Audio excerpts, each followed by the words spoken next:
Это видео можно было бы считать забавным, смешным. Ингалятор, бульбулятор, аналогии, да, все забавно.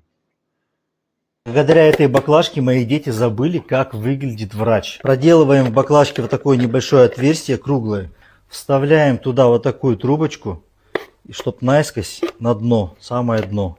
Вот таким вот образом. Одна проблема в том, что человек, если на полном серьезе он это делает детям, то ему как бы к детям подпускать нельзя. Надо почитать перед тем, как что-то делать из пластика, проблему нанопластика и микропластика, который проникает в том числе и таким путем в наше тело, в наш организм, в наш мозг. И есть исследования, правда, на мышах. И микропластик в мозгу может быть причиной деменции. Так что это не шутки. С врачом они, дети, может быть, уже распрощались, но придется познакомиться с другим.